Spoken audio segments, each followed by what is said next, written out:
Here's a little troubleshooting guide or an operation sequence for the Ristaucrat, the selectable model Ristaucrat coin-operated jukebox. If you have one of these, and this is especially aimed at one person I'm trying to help out, that does not function, the turntable turns, but it won't reject, doesn't do anything other than the turntable turns. More than likely, it's one of the switch contacts are out of position. I'm going to go through them right now. The first thing you have to do is to make sure it's in the play position. Turn the turntable by hand, the bottom of the turntable. Remember, this is a two-piece design. It's not like the RCA's. Just turn the bottom of the turntable and make sure the arm is in the play position. If you're not sure, come over here and remember our trip solenoid here on the side of the mechanism. Push this in like that, and then cycle it through.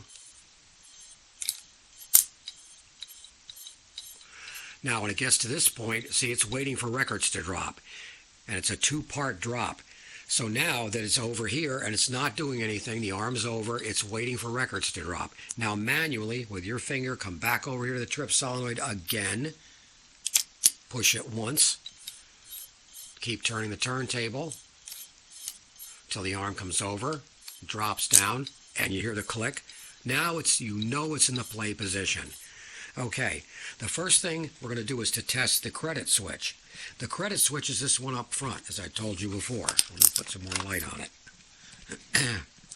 This is a two-purpose switch. When you drop a coin in this in the machine, the solenoid back in here energizes, and it moves the ratchet wheel one step further away from the switch.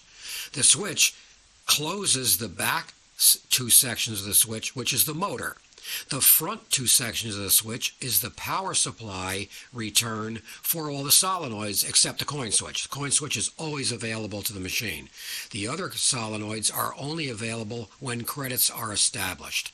So the first thing you're going to want to do, if this switch is suspect, if it's not making contact, the turntable will turn, but nothing else will happen. It won't go through the cycle. It won't do anything else.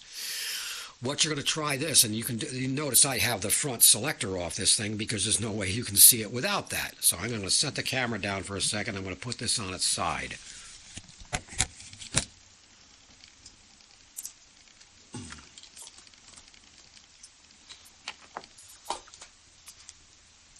Okay, now we're on our side. We're probably going to, let's see, get it, put something to prop it up with. All right, that should work. There we go. Those two the switch blades from those come out of these two holes in the chassis right here. One of them comes over to this top terminal here. Comes right over to here. The other one comes over to this terminal, the bottom terminal of this set of switches here. These switches are a lot like Christmas lights. They're all in series. When one goes out, they all go out. But to test the credit switch and credit switch only, you take a clip lead, one of these clip leads things. I get these at Harbor Freight, and they're less than $2 for a 10-pack of them. Put one there, and then you're going to jump over to here. This is going to test the credit switch. Right to there. Make sure you have a good contact. Make sure it's not shorting out against anything else. Now with that in place, you can fire up the, you can put the thing in the normal operating position and plug it in, and it will, everything should work at this point. It should reject at the end of the record, or it should reject when you hit the button on the side of the cabinet. That is all done here. This is the end of the record trip off. If that's making contact, it will reject instantly. As well, this is in parallel with the wires that go to the cabinet switch to reject the record. Either one of those will cause the reject to start the cycle immediately.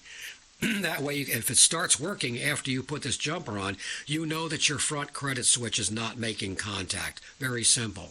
If that's not the problem, if it still doesn't work, if this relay still never pulls in, you've got you're not making contact through some of these switches here. Check the gap here, make sure these are touching, on both sides. Make sure that there's no oil or dirt on this little round barrel in between these two switches. Make sure this switch over here is clean, and that should be all you have to do. And that's if you have a Ristaucrat where the turntable turns, but it doesn't do anything else in its cycle. What's happening is this relay is not being energized. It could be a bad relay, but it's very unlikely. I've never seen one go bad unless the wire breaks off it. Anyway, that should be a little bit of a help to some people.